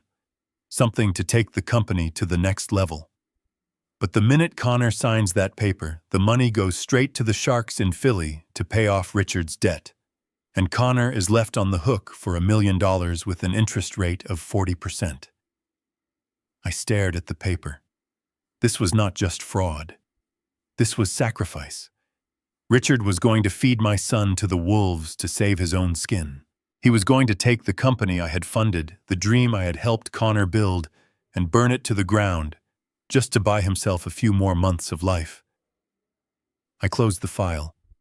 I felt a strange sense of calm. The confusion was gone. The hesitation was gone. Can I keep this? I asked. It is your file, Mike said. You paid for it. What are you going to do, Bill? Are you going to the police? I shook my head. The police take too long. They file reports. They interview witnesses. By the time they arrest Richard, Connor might have already signed that paper. And the mob does not care about police reports. No police, I said. I am going to handle this the Harrington way. I stood up and placed $500 in cash on the table. Thank you, Mike. Go home. Get some sleep. I walked out to my truck. I sat there for a moment looking at the thick file. Knowledge is power, but only if you use it. I could drive to the house right now. I could kick the door down and wave these papers in Connor's face. But he wouldn't believe me. He would think I forged them. He would think I was just a jealous old man trying to sabotage his big deal. He needed to see it with his own eyes. And Richard needed to feel the heat. I drove to a copy center 3 blocks away. I walked in and went to the self-service machine. I made 2 copies of the file. For the first copy, I removed the photos of the mobsters. I kept the foreclosure notices, the SEC revocation letter, and the loan application. I took a red marker and I circled the cosigner line. Next to it, I wrote a simple note. Read before you sign. Dad. I put that stack in a sturdy envelope. I addressed it to Connor Harrington. I marked it urgent. For the second copy, I did something different. I kept the loan application, but I removed Connor's company information. Instead, I highlighted Richard's current address. The address of my house. The address where he was sleeping right now. And I added a copy of the foreclosure notice just to show that he had no other assets. I put that stack in a plain white envelope. I addressed it to Eastern Capital Management, the P.O. box in Philadelphia that was listed on the debt sheet. I walked up to the counter. The clerk was a young girl chewing gum. I need 2 couriers, I said. For this one, I pointed to Connor's envelope. I need a local bike messenger. It needs to be delivered to the Harrington estate within the hour. Do not give it to the older man. Give it only to Connor Harrington. And this one I asked, pointing to the second envelope. Overnight mail, the girl said, looking at the address. It will get to Philly by tomorrow morning. Perfect, I said. I paid the fee. I watched her slap the labels on. I watched the envelopes disappear into the outgoing bin. One envelope was a shield. It would break my son's heart, but it would save his life. It would shatter the illusion of the sophisticated father-in-law and show him the desperate con man underneath. The second envelope was a sword. It was a signal to the wolves. It told them exactly where their rabbit was hiding. It told them that the rabbit was broke and had no way to pay them unless he scammed a fresh victim. And knowing the mob, they would want to have a conversation with Richard before he tried to pull a fast one. I walked out into the winter afternoon. The wind was picking up. The forecast called for a blizzard. I got back in my truck and drove toward my apartment. I did not need to be there when the packages arrived. I knew exactly what would happen. Tonight, Connor would open that envelope. He would see the truth printed in black and white. He would see that the man he had chosen over me was planning to destroy him. And tomorrow morning, Richard would get a visit. Not from me, not from the police, but from men who did not care about social graces or silk blazers. I turned on the radio. A Christmas carol was playing. Silent Night. It was not going to be a silent night at the Harrington house. It was going to be the loudest night of their lives. The envelope I had sent via courier arrived at the Motel 6 at 7 in the evening. Connor opened it sitting on the edge of the bed, while Brittany was in the shower, trying to wash off the smell of cheap soap and failure. He read the documents. He saw the loan application. He saw the foreclosure notice. He saw the note I had written in red marker. Read before you sign. For a long time, he just sat there, staring at the wall. The radiator clanked and hissed. Outside, a police siren wailed in the distance. Connor was trying to process the fact that the man he had idolized, the man he had shoved his own father for, was a fraud. Part of him wanted to believe it was a lie. Part of him wanted to believe I had forged the documents out of spite, but deep down he knew. He knew because the math had never added up. The bathroom door opened, and Brittany stepped out, wrapped in a thin towel. "Where is my dad?" she asked, rubbing her hair. "He said he was going to get ice." Connor stood up. He held the papers in his hand. "He is not getting ice," Connor said quietly. He walked over to the closet. The door was open. Richard's suitcase was on the floor. It was open. And inside the suitcase, nestled between the silk shirts and the cashmere sweaters, was a velvet box. Connor recognized it immediately. It was Brittany's jewelry box, the one containing the diamond earrings I had given her for the wedding and the sapphire necklace Connor had bought her for their first anniversary. It was the only portable wealth they had managed to grab before leaving the mansion, and Richard Sterling was packing it. Just then, the motel door opened. Richard walked in. He was not holding a bucket of ice. He was holding a burner phone, and he looked panicked. "We need to move," he said, closing the door and locking it. "I just got a text. We are not safe here." He walked straight to the closet and reached for his suitcase. Connor stepped in front of him. "Where are you going, Richard?" Richard didn't look at him. He was focused on the bag. "I told you. We need to move. I have a friend in Chicago. We can stay there. But we need to leave now." "You mean you need to leave," Connor said, blocking the way. He held up the papers. "I know about the loan, Richard. I know about the mob in Philly. I know about the bankruptcy." Richard froze. He looked at the papers in Connor's hand. His eyes narrowed. "Your father sent you that, didn't he? He is trying to poison you against me." "Is it true?" Connor asked. His voice was trembling not with fear, but with a rage that had been building for 24 hours. "Are you trying to use my company to pay off your gambling debts?" Richard laughed. It was a short, sharp sound, like a bark. "Your company," he sneered. "You do not have a company, Connor. You have a hobby that your daddy paid for. You think you are a CEO. You are a child playing dress-up in a suit that does not fit." Connor stepped back as if he had been slapped. This was the man who had praised his business acumen just last night. This was the man who had called him a visionary. "I defended you," Connor whispered. "I pushed my father for you." "And that was your choice," Richard snapped. "Now get out of my way." Richard lunged for the suitcase. He grabbed the handle and tried to zip it shut. "That is my jewelry," Brittany screamed, realizing what was happening. She ran forward, grabbing Richard's arm. "Daddy, that is my necklace. What are you doing?" Richard shoved her away. He shoved his own daughter with the same casual cruelty he had shown me. She fell back onto the bed, gasping in shock. "I need it for expenses," Richard yelled. "I have to get out of town. Do you think tickets to Chicago are free? Do you think a new identity is free?" "You are stealing from us," Connor shouted. He grabbed the other side of the suitcase. "I am not stealing," Richard spat, pulling the bag. "I am surviving. And frankly, you two owe me. I wasted 3 months in that boring house listening to you talk about your pathetic little startup. I deserve some compensation for my time." "You are a monster," Brittany cried, tears streaming down her face.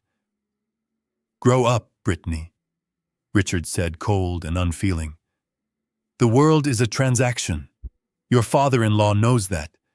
That is why he is rich and you are here in a Motel 6. He cut his losses, and now I am cutting mine." Connor did not let go of the bag. He was seeing red. "You are not taking her jewelry," Connor said. Richard looked at Connor. The mask was completely gone now. There was no sophistication left. Just the desperate, dangerous look of a cornered animal.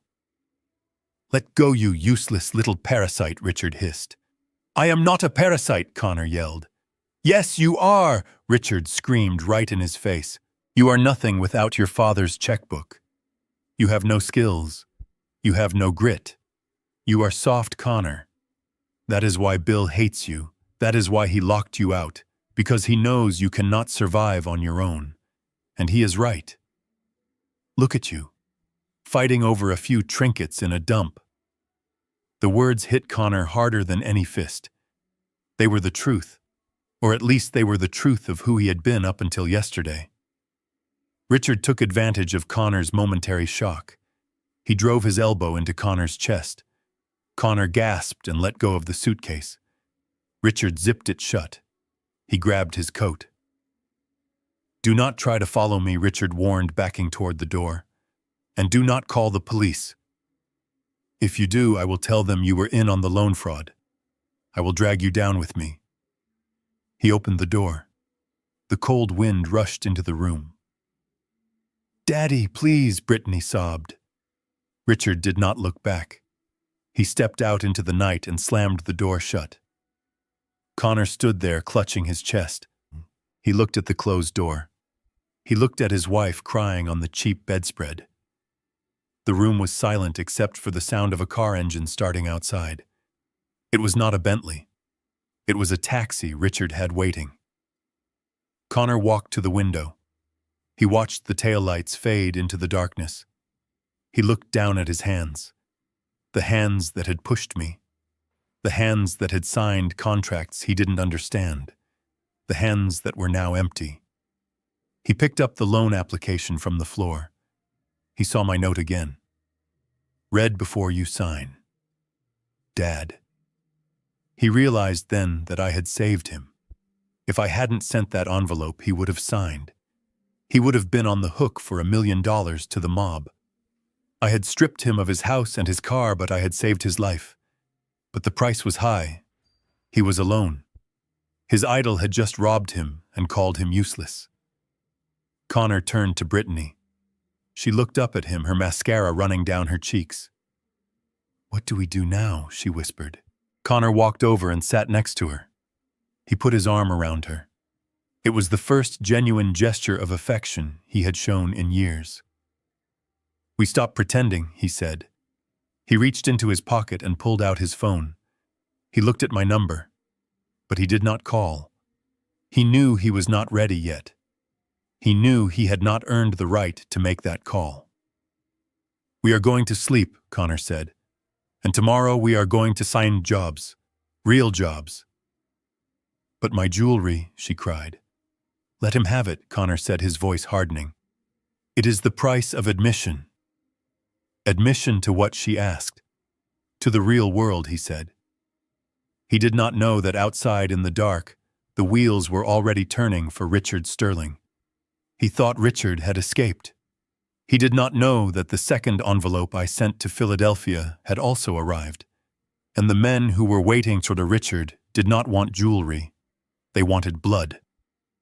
Hunger makes men do desperate things, but greed makes them do stupid things. 3 hours after Richard Sterling stormed out of the motel room, I received a notification on my phone. It was the silent alarm from the master bedroom of the estate. The motion sensors had been tripped. I opened the app and watched the live feed in black and white night vision. What I saw did not surprise me, but it broke my heart. They had come back. They had broken a window in the library to gain access. The heating was still off, so the house was a tomb, but that didn't stop them. On the screen, I saw 2 figures moving frantically through the dark house. One was heavy and stumbling. The other was younger but moving with hesitation.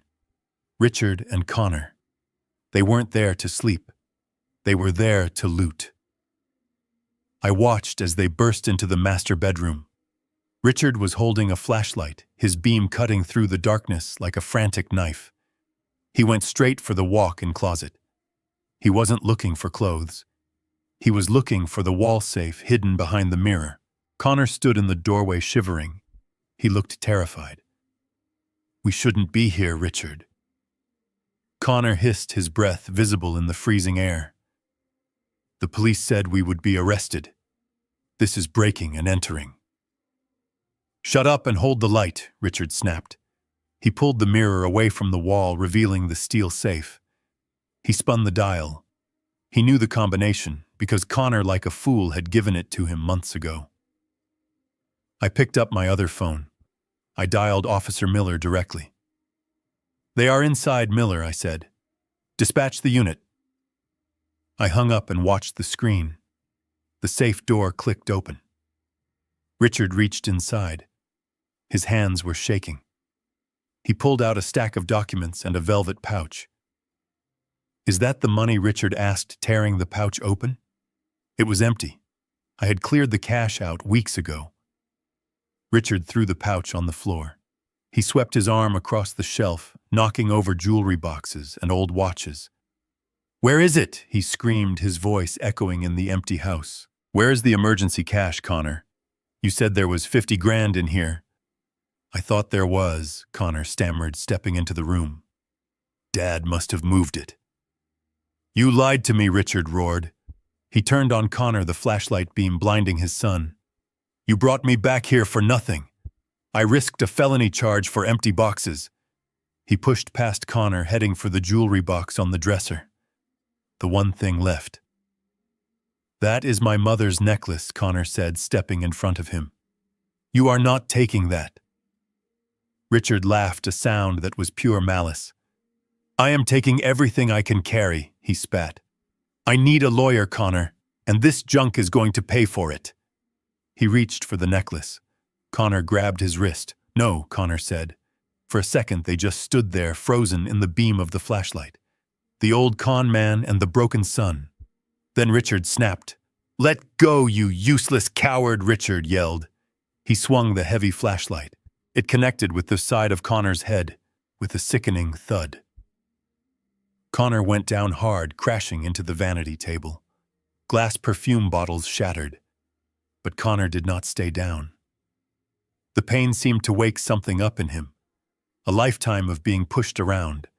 First by me for his own good, and then by this parasite for his own greed. Connor roared and launched himself at Richard. He tackled the older man around the waist. They crashed into the dresser and fell to the floor in a tangle of limbs and cursing. It was not a cinematic fight. It was ugly. It was pathetic. 2 grown men rolling on the floor of a freezing mansion, fighting over scraps.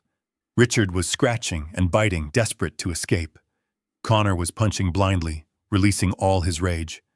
I watched it all from my warm apartment. I took no pleasure in it. It was like watching a wolf tear apart a sick dog. Then the room was suddenly bathed in blue and red light. The silent sirens of the police cruisers flashed through the broken window. Richard froze. He looked up, the blood trickling from his nose. "You idiot," he whispered to Connor. "You got us caught." The front door burst open. I heard the shouting from downstairs. "Police! Show me your hands!" Richard scrambled up. He tried to run toward the bathroom window, hoping to climb out onto the roof. But he was too slow and too old. Officer Miller and 2 deputies burst into the bedroom with guns drawn. "Freeze," Miller yelled. Richard stopped. He raised his hands. He was panting heavily. "It was him," Richard screamed, pointing at Connor, who was still on the floor, clutching his bleeding head. He broke in. "I tried to stop him, officer. I was trying to protect the property." Officer Miller didn't even blink. He holstered his weapon and pulled out a pair of handcuffs. "Richard Sterling Miller," said, walking straight past Connor. "You are under arrest." "For what?" Richard sputtered. "I am the victim here." "For wire fraud, grand larceny, and identity theft," Miller said, spinning Richard around and slamming him against the wall. "We ran your prints from the coffee cup you left at the station this morning. You have outstanding warrants in Florida, Nevada, and New York. The FBI has been looking for you for 6 months." The click of the handcuffs was the sweetest sound I had heard all year. Richard began to cry. Not tears of remorse, but tears of a man who knows the game is finally over. Connor sat up slowly. He looked at Richard in handcuffs. He looked at Officer Miller. He wiped the blood from his temple. "Am I under arrest too?" Connor asked, his voice dull. Miller looked at Connor. He looked at the broken window. He looked at the empty safe. "Technically, yes," Miller said. "Breaking and entering, trespassing." Connor held out his wrists. He was ready. He wanted it. Jail seemed simpler than this reality. But Miller shook his head. "Your father declined to press charges for the break-in," Miller said. "He said you have suffered enough. But you have to leave. Now. If you are found on this property again, I will not be able to stop the district attorney." Miller hauled Richard out of the room. Richard was screaming obscenities, cursing Connor, cursing me, cursing the world. Connor stood up. He was swaying. He looked around the room one last time. The room where he had grown up. The room where his mother had read him stories. Now it was a crime scene. He walked down the stairs. He walked out the front door past the police cars. Outside, the snow was falling heavily. A black sedan was parked near the gate. The engine was running. Connor saw it, and his heart lifted slightly. Brittany. She had come for him. He ran toward the car, limping in the snow. "Brittany," he called out. The window rolled down. It was Brittany, but she was not in the driver's seat. She was in the passenger seat. And driving the car was a man Connor recognized vaguely. An old boyfriend from college. Someone she had been texting just as a friend for months. Connor stopped. "Brittany," he said. "Where are you going?" She looked at him. She looked at his bruised face, his torn coat, his empty hands. She looked at the police cars behind him. "I can't do this." "Connor," she said. Her voice was flat. "I can't do poor. I can't do police. I can't do drama." "Brittany, we can fix this," Connor pleaded, reaching for the door handle. The lock clicked down. "Go home, Connor," she said. "Oh, wait. You don't have one." She turned to the driver. "Go." The car peeled away, spraying slush onto Connor's pants. He stood there watching the taillights disappear into the blizzard. He was alone. Truly alone. He had no father. He had no wife. He had no money. He had no house. He had nothing but the clothes on his back and the bruise on his head. He looked up at the security camera at the gate. He knew I was watching. He didn't scream. He didn't beg. He just nodded. A slow, painful nod of acknowledgement. He turned and began to walk. Not toward the motel, not toward the city, but just walking. Into the dark. I watched him go until he was just a speck in the snow. I turned off the monitor. The surgery was complete. The tumor had been removed. Now it was up to the patient to see if he would survive the recovery. 3 months is a long time when you are hungry. It is an eternity when you are alone. And it is a lifetime when you are stripping away 32 years of entitlement layer by painful layer. I drove down to the industrial district on a Tuesday afternoon. It was March. The snow had melted, leaving behind a gray slush that coated everything in a film of grime. I parked my truck across the street from the loading docks of Henderson Logistics. It was a massive warehouse where 18-wheelers came to vomit out crates of imported goods before heading back to the highway. It was noisy. It smelled of diesel fumes and sweat. It was the kind of place Connor used to drive past with his windows rolled up and the air conditioning on high, just so he wouldn't have to breathe the same air as the workers. But today, Connor was not driving past. I watched as the bay doors rolled open. A group of men walked out for their lunch break. They were wearing neon safety vests and steel-toed boots. They were covered in dust. And walking at the back of the pack was my son. I almost didn't recognize him. He had lost weight.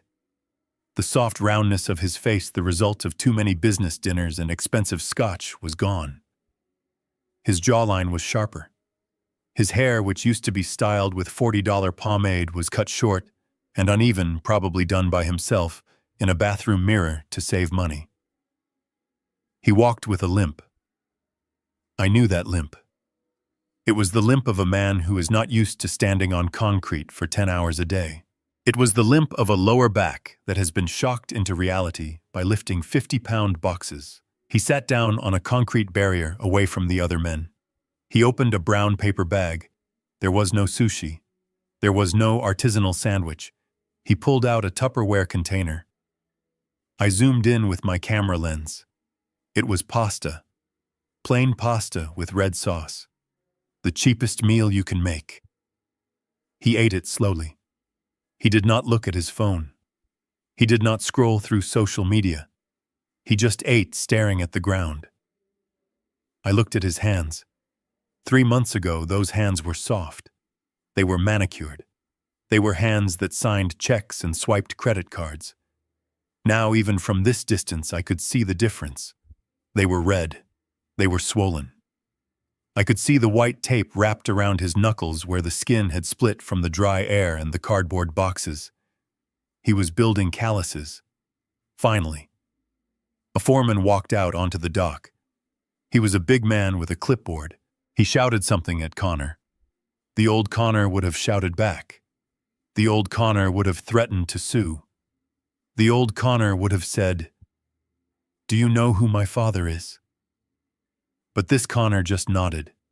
He closed his Tupperware container. He stood up, wincing as his back straightened. He put his helmet back on and walked back into the dark maw of the warehouse. He was learning the most important lesson of his life. He was learning that the world does not owe him a living. He was trading his sweat for bread. I waited until his shift ended at 6 o'clock. I wanted to see where he went. He walked out of the gate. He did not get into a car. He walked to the bus stop. He stood there in the cold rain, counting the coins in his palm to make sure he had the exact fare. I followed the bus for 3 miles. It stopped in a neighborhood that realtors politely called up and coming, but everyone else called rough. Connor got off and walked into a 3-story walk-up building with peeling paint. I knew the landlord there. I had made a call 3 months ago not to pay Connor's rent, but to ensure that if a young man named Connor applied, he would be given a fair shot despite having no credit history. I parked down the block and watched. The light in a second-floor window turned on. I saw his silhouette. He was moving around a small room. I imagined what was in there. A mattress on the floor, a hot plate, a single chair. It was a far cry from the mansion. It was a far cry from the heated floors. But as I watched, I saw something that made me grip the steering wheel. Connor sat down at a small table near the window. He turned on a lamp, and he opened a book. He was not watching TV. He was not drinking. He was reading. I watched him for an hour. He would read, then he would write something in a notebook, then he would read again. He was studying. I found out later from the landlord that Connor had been asking about night classes for project management. He wasn't trying to be a CEO anymore. He was trying to learn the trade. He was trying to understand the business I had built, not from the top down, but from the bottom up. I saw him stand up and go to the sink. He washed his single plate and his single fork. He dried them and put them away. There was a discipline in his movements that I had never seen before. When he lived in the mansion, he would leave dirty dishes on the counter for the maids. He would drop his clothes on the floor for Brittany to pick up. He treated objects and people as if they were disposable. But now he owned almost nothing. And because he owned almost nothing, he valued everything. That cheap plate was his lifeline. That fork was essential. He turned off the light at 9 o'clock. He had to be up at 5 for the morning shift. I sat in my truck in the dark. I felt a lump in my throat. For 32 years, I had given him everything, and he had been nothing. I took it all away, and in 3 months, he had become something. He was tired. He was poor. He was lonely. But he was real. For the first time since he was a boy, I felt a spark of pride. Not the pride of a father watching his son receive a diploma he didn't earn, but the pride of a craftsman watching iron harden into steel. I started the engine of my truck. I wanted to go up there. I wanted to knock on the door and give him a hug. I wanted to write him a check and end this misery. But I didn't, because the cement wasn't dry yet. If I stepped in now, I would leave a footprint that would ruin the foundation he was pouring for himself. He needed more time. He needed to know that he could survive the spring just like he had survived the winter. I put the truck in gear and drove away. "Sleep well, Connor," I whispered to the rearview mirror. "You are finally becoming a Harrington." The winter finally broke in April. The snow melted into dirty puddles and the construction season began in earnest. I was visiting one of my old job sites not as the boss, but as a consultant. I liked the smell of wet concrete and sawdust. It cleared my head. It reminded me that everything in this world is built one brick at a time, and if you skip a brick, the wall falls down. I had skipped a few bricks with Connor when he was growing up. I had given him the roof before he knew how to build the foundation. But for the last 3 months, I had watched him pour that foundation with his own sweat. I walked out of the site trailer at 5 in the afternoon. The sun was still out, casting long shadows across the gravel lot. And there he was. Connor was standing near the gate. He was wearing his work boots and a flannel shirt that was 2 sizes too big for him now. He wasn't looking at his phone. He wasn't pacing. He was just standing there waiting. In the past, Connor would have been honking the horn of his Mercedes if I was 5 minutes late. He would have been texting me complaining about his schedule. But today he stood as still as a statue. I walked over to him. I stopped about 10 feet away. He looked up. His face was tanned from working on the loading docks. There were dark circles under his eyes, but his eyes were clear. The glassy look of expensive scotch and arrogance was gone. He was holding something. It was a chair. It was not a piece of fine furniture. It was made of scrap wood. Pallet wood, mostly. I could see the nail holes where the slats had been pulled apart. The wood was sanded down, but it was still rough in places. The varnish was uneven. It looked like something a high school shop student would make in their first week. Connor saw me looking at it. He shifted his weight nervously. "Hi, Dad," he said. Hello, Connor, I said. He took a step forward. He held the chair out. It was heavy, solid oak pallet wood, not cheap pine. I wanted to give you this, he said.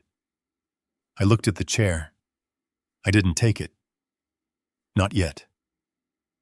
What is it? I asked. It is a chair, Connor said. I made it. You made it, I repeated. Yeah, he said. I found the wood behind the warehouse. The foreman let me take the broken pallets home.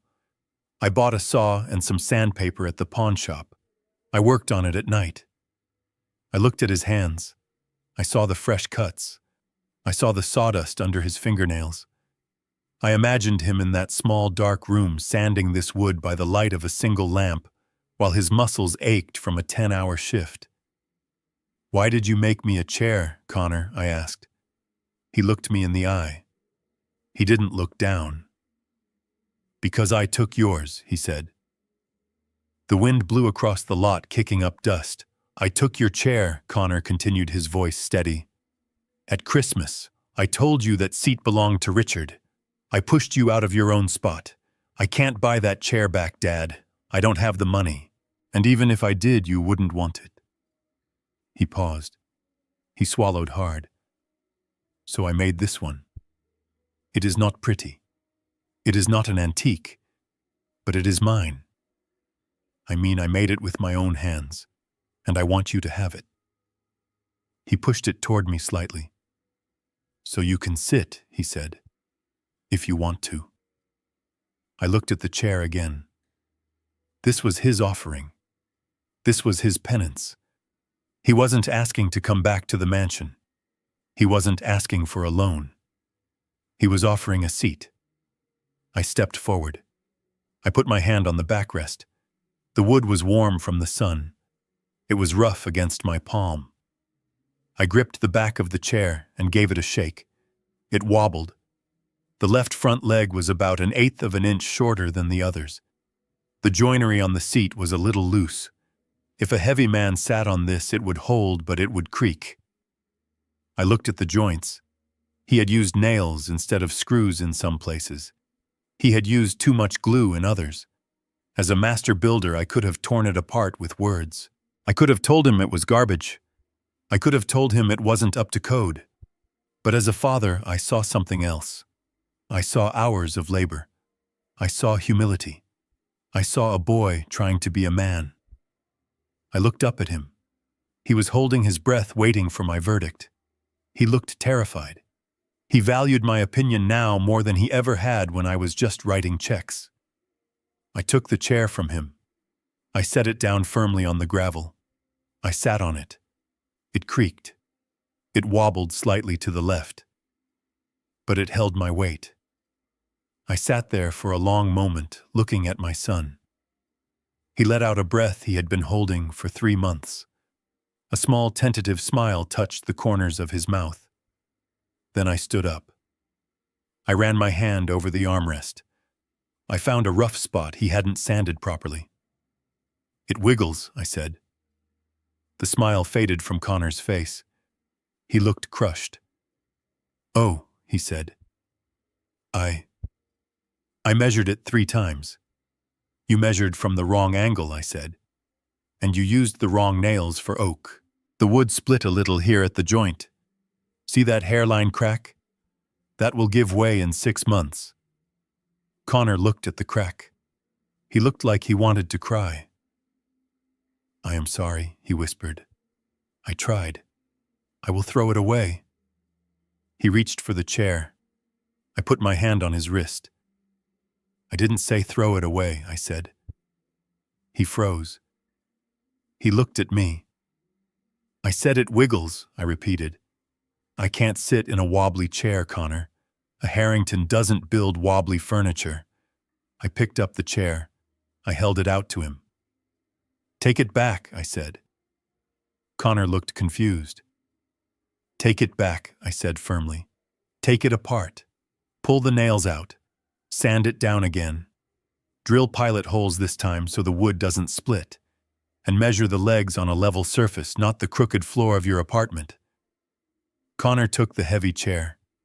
He held it against his chest like a shield. "Fix it," I said. "When it stands straight, bring it back to me. Then I will sit in it." I saw the understanding dawn in his eyes. I wasn't rejecting him. I was coaching him. I was giving him a second chance. Not a handout, but a chance to do the work. He nodded. His grip on the chair tightened. "I will fix it," he said. "I will make it perfect." "Don't make it perfect," I said, turning to walk to my truck. "Just make it solid. Perfect is a lie. Solid is real." I opened the door of my truck. I looked back at him one last time. "And Connor," I said. "Yes, Dad. Use wood glue mixed with a little sawdust to fill that gap in the seat. It hides the mistakes." For the first time in years, I saw a real smile on his face. It wasn't a smirk. It was a grin of determination. "Thanks, Dad," he said. I got in my truck and drove away. I watched him in the rearview mirror. He was already inspecting the leg, figuring out where he went wrong. He had a long way to go. But he had started. And that wobbly chair was worth more to me than the entire mansion I had locked him out of. The snow was falling softly outside, covering the driveway, where the repossession trucks had once dragged the luxury cars away. But inside the house it was warm. It was a different kind of warmth than the one usually bought with high-tech thermostats and heated floors. This was the warmth of a real fire crackling in the hearth, and the smell of pot roast slow cooking in the kitchen. I looked around my living room. There were no influencers here tonight. There were no investment bankers trying to sell me a bridge loan. There was just Leo Katz sitting on the sofa with a glass of cheap bourbon, laughing at a joke my old foreman Mike was telling. There were the kids from the local trade school I sponsored eating cookies and arguing about football. It was loud. It was messy. It was perfect. We moved to the dining room for dinner. The long mahogany table was set. The same table where I had been shoved. The same table where Richard Sterling had declared himself the patriarch. But the ghosts of that night were gone. I sat at the head of the table. I looked down the line of faces. Friends who had stood by me when I had nothing but a pickup truck. People who liked Bill Harrington, not the Harrington estate. But at the very end of the table opposite me there was a single empty place setting. And pushed up to the table at that spot was a chair. It was not one of the matching mahogany chairs that came with the set. It was made of oak pallet wood. The varnish was slightly uneven in the candlelight. But the legs were straight. The joints were tight. The wobble was gone. Connor had dropped it off on my porch 2 days ago. There was no note. There was no request to be invited to the party. Just the chair. Solid. Heavy. Built to last. Leo noticed me staring at it. "You didn't invite him?" Leo asked quietly, so the others wouldn't hear. I shook my head. "Not this year," I said. Leo nodded. He understood.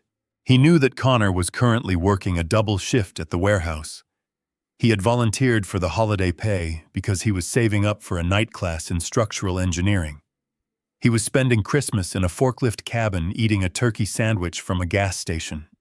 Is that cruel, some might ask? To let my son work in the cold while I eat roast beef with my friends? Maybe. But I looked at that empty chair and I didn't see absence. I saw potential. For 32 years, Connor had sat at my table and he had never truly been there. He had been a ghost consuming everything and contributing nothing. Now he was absent in body, but for the first time his presence was real.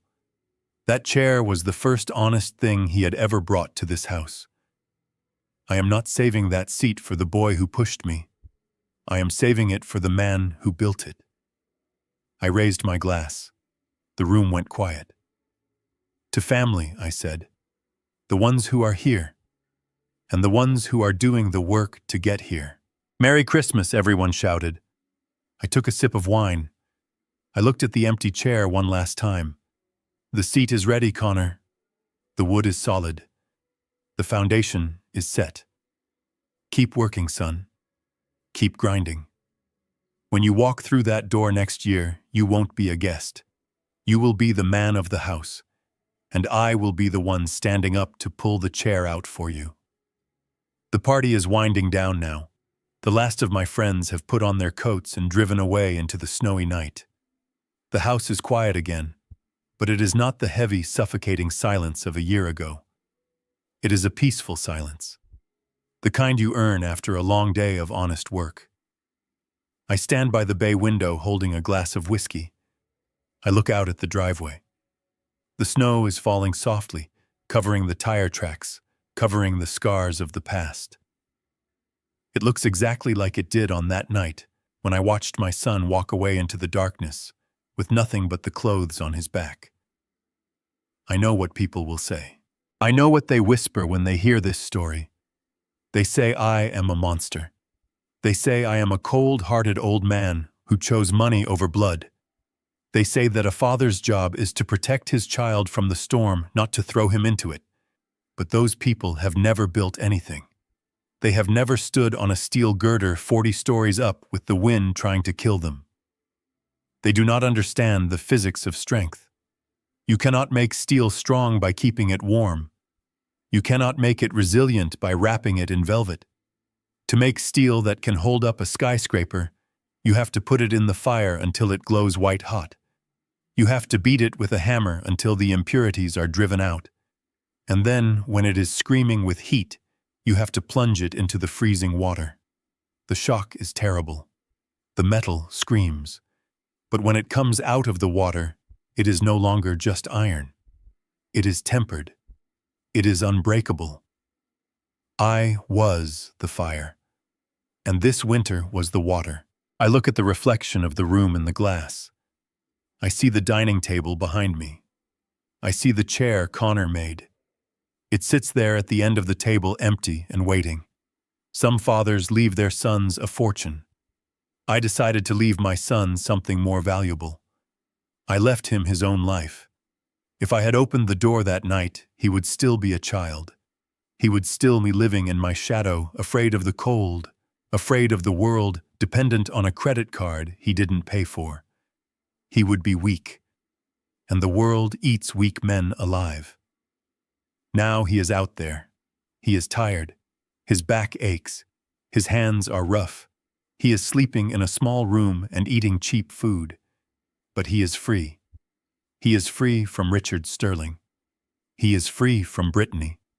And most importantly, he is free from me. He is learning that he can survive. He is learning that he can fall down and get back up without my hand to pull him. I take a sip of my drink. It burns going down. That chair will stay empty for a while longer. I will not rush him. I will not call him. I will let him finish his renovation. But I know that one day the doorbell will ring. It won't be a boy asking for a loan. It won't be a victim asking for pity. It will be a man. A man who built his own foundation. A man who knows the value of $1 and the value of a promise. He will walk in. He will shake my hand. And he will pull out that chair and sit down. And on that day, the Harrington legacy will truly be safe. Because it won't be held up by my money anymore. It will be held up by his strength.